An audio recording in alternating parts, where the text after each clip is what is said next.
Hey everyone, Tony here, JP Wisco back with another video for you.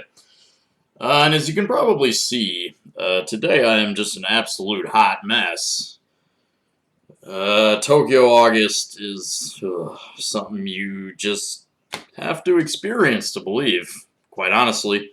I've got my AC on, and there are still sweat beads running down my back, so probably TMI. Let's get to the cards. So in honor of oppressive Tokyo August, I'm going to show Japanese cards today and a couple extras that are not cards. So I've got vintage and modern.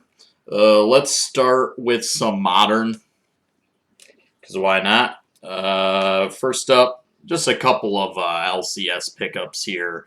I got this 2018 Topps Chrome Masahiro Tanaka Refractor. Of course, Tanaka kind of curiously left the major leagues. He wanted to stay with the Yankees, but he didn't get a deal with them. So he's back here in Japan. How about a Kosuke Fukudome rookie card refractor? Picked this up at my LCS for pretty cheap. Real just nice looking card overall. Kosuke Fukudome, he had a few solid years. He was a solid major leaguer. He was an all-star pretty much due solely to, Japanese people stuffing the ballot box during the all-star vote. He was never really all-star caliber, but solid. And I also got this Kenji Jojima Bowman Refractor rookie. Kenji Jojima was also a pretty solid major leaguer. As far as I'm aware, maybe still the only catcher to ever come to the major leagues. The only Japanese catcher maybe to play in the major leagues, if I'm not mistaken. That's an awesome looking card too. And alright, so let's move on to, what else do I got here? Let's do some BBM cards. So, of course, you might know BBM. That is the main one of the main manufacturers of cards here in Japan. And here we've got a 2008 BBM Masahiro Tanaka. So this is not Tanaka's rookie, but it is his second year BBM card. Of course, Tanaka is back with the team with whom he is playing on this card, the Golden Eagles. Back with them. I got this card for a couple bucks, It was, I think, second year card, pretty nice. And I got the same for Darvish. So here's a 2006 BBM U Darvish. This is his second year card. Sorry, is that 2000? Yeah, 2006. So this is Darvish's second year card. Look at how young he looks. I mean, he probably was a teenager, probably 19 in that picture. And let's see what else. I got some more BBM. How many of these have you seen? So probably for Western collectors, the 93 BBM set is the most sort of instantly recognizable set with those that orange on the top because of the Ichiro rookie. Here's a 91 BBM of Hideo Nomo. And this is a 91 BBM that commemorates his Rookie of the Year. So it says 1990 leaders. And then on the back here, it shows players who won the Rookie of the Year, going back to 1960.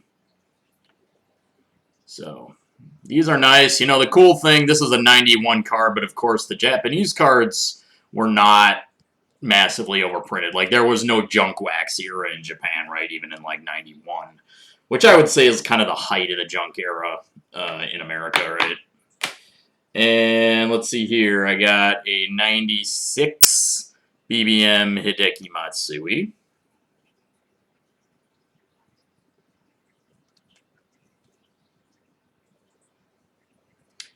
And here is a 94 Bbm Hideki Matsui. So this is Matsui's second year Bbm card. So I've got some nice second year cards of Matsui, Darvish, and Tanaka. Three of the more successful Japanese major leaguers, besides Ichiro, of course. And speaking of Ichiro, check this out. I've got a 1997 Colby of Ichiro. Just a really nice, clean-looking card here.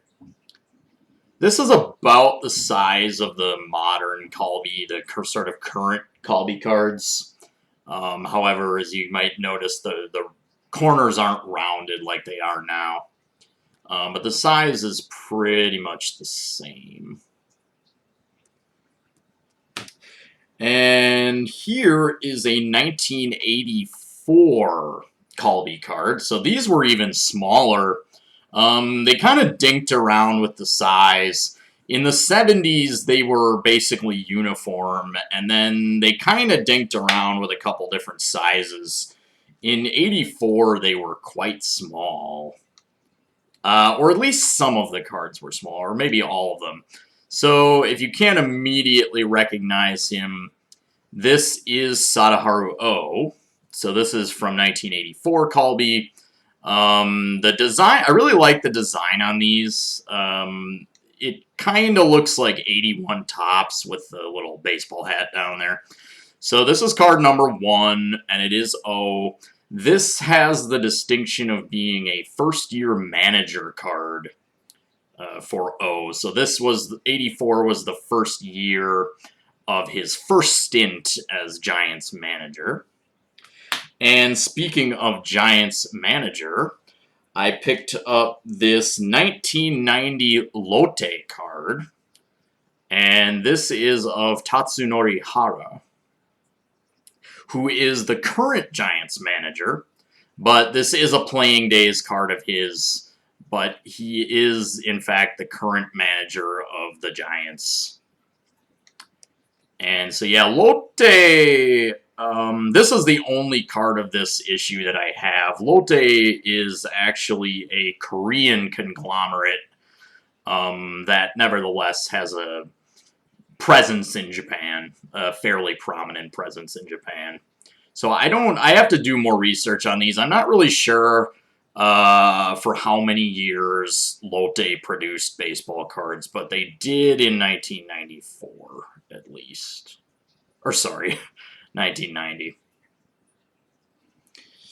Okay, and then we've got a couple more food issue, vintage. Here is a Nippon Ham sausage card of Sadaharu O. And I got these cards are quite rare, and I got one for a steal. This thing I picked up for about $10, so I think I got a really nice price on that. So this is a Nippon Ham sausage card. I assume these were attached to hot dog packages, but maybe they were distributed in another way. Robert, Prestige Collectibles, if you're watching, if you know anything about that, let me know. And then I've got another one of these. So this is my second card in this issue, but I really like them. This is a Tachibana Confectionery Company card. The player is escaping me right now. I researched him and I can't remember his name. But I love these cards. They're very rare, and one thing I really like about these cards is the quality of the artwork on them. You know, usually the Japanese cards, vintage, in terms of like pre-70s vintage, you usually have kind of a very crude illustration or kind of a low quality. Well, not all of them were low quality, but a lot of them were low quality prints. You didn't really get a lot of high quality artwork on those cards, but this is kind of an exception where it has very high quality artwork of all the players in this set. I will explain the back a little bit. This is really cool. Basically, it lists a number of points you need. So somehow you collected points, and then you could get various prizes. For example, you could get alarm clock. You could get a harmonica.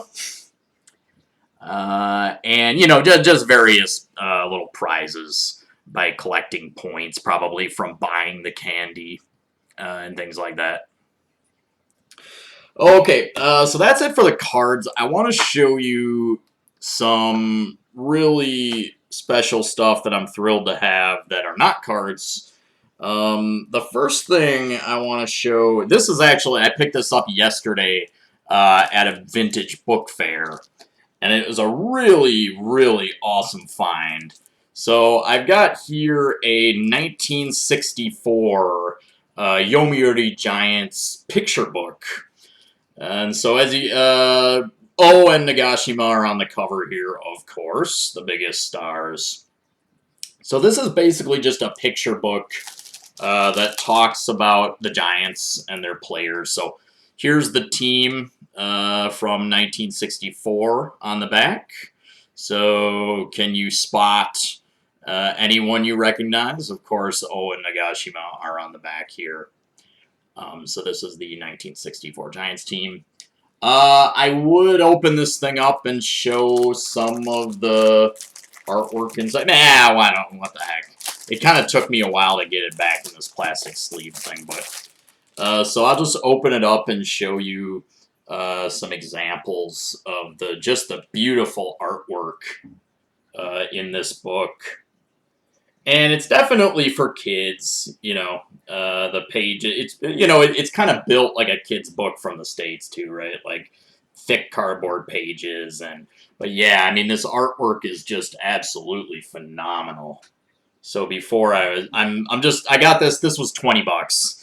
And I think I got a steal. I'm thrilled to have this, so very unique kind of piece there. And finally, I've got something else, a vintage piece that's really spectacular that I want to show you. This is a movable baseball doll or figurine. So very old. This is probably from right after the war, probably late 40s. I originally thought that it was pre-war because some of the kanji, the characters on the envelope here are kind of like old forms, which often signifies that it was pre-war, as after the war, the government basically simplified some of them. But our friend Robert at Prestige Collectibles said, in his opinion, it's probably late 40s, post-war late 40s. So basically, I don't have a lot of information on this. I tried to look up some of the stuff, and Robert did too, and neither of us could really find anything. Basically, all it says here on the this right here just says basically that its patent is pending, and it gives a patent number, and then it was produced by the Tokyo Sports Company, but neither of us could really find anything on that. Here it says, you know, baseball doll, youth baseball fans, and on the back here is a brief instruction about how to move the doll. The doll does still move. It works perfectly. Of course, I'm not going to sit there and, you know, dink around with it so it breaks. As you can see, this original envelope is like about to fall apart. this thing is like onion skin. I think if I crumpled it in my fist, I don't think it would crumple. I think it would just turn into powder, basically. But the doll itself is in fantastic condition. Just the color and the registration on that are just pretty incredible. So, all right, guys. Well, this video is getting kind of long, so I'll end it there. As always, thanks for watching. Peace.